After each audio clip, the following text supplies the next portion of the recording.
What's going on YouTube? Geosnow right here. So today we have very good news for those of you on iOS who are waiting for a jailbreak or tools related to jailbreaking like tweaks and stuff like that. A brand new exploit with arbitrary file write was released for macOS and iOS, and this might just be the first of its kind for iOS 17. So this vulnerability was released here on GitHub by this developer, and they even posted an exploit maker for it so that you can create appropriate files in order to, get the exploit going. It's CVE 2024-27876, and this one says it's a libapple archive exploit maker. You can read the full write-up over here. It's actually quite interesting. I parsed through it. And yeah, this does actually work on Vision OS and iOS and macOS. It probably works on watchOS as well. Now, this was patched apparently in iOS 17.7 as well as iOS 18.0. So if you go here on the security content of iOS 18, you can see that they do have the CVE over here in compression, and it says unpacking a maliciously crafted archive may allow an attacker to write arbitrary files. Now, how good is this for jailbreak purposes? We're going to get into that in a second. This video is brought to you by Flexstore. They allow you to sign your own jailbreak applications or anything directly from your device, no computer, with any certificates. You can provide your own or get one from them, and even customize the application's icon and stuff like that. You can install them without a computer. So definitely check it out in the link below. Well, let's check this out and see how good is this for jailbreak purposes. At first, this is a pretty potent exploit in terms of what it can do. Since this can arbitrarily write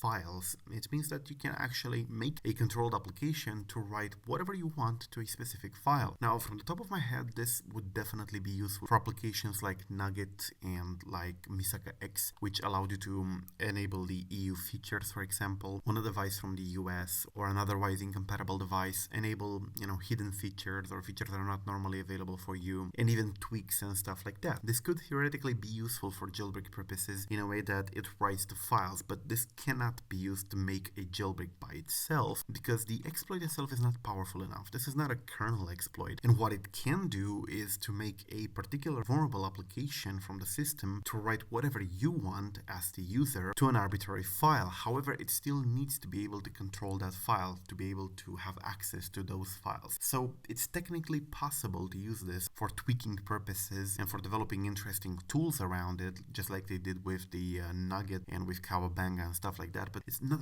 really that powerful. It's useful and we might see it integrated in something in the future. However, it's not exactly powerful enough to create a jailbreak, not by a long shot. It's still one of the most powerful exploits released for iOS 17 as far as I know, and it's actually quite interesting. You might see this being used quite soon, especially since an exploit maker was also released for it. So yeah, that's basically it. I don't know what's gonna come from this exploit or whether something will come from it, but it's a brand new exploit in the jailbreak community. It works on iOS 17. It was patched on iOS 17.7 and it should work on all devices. So I guess we'll see. Thank you for watching. I am Geosnow. Peace out.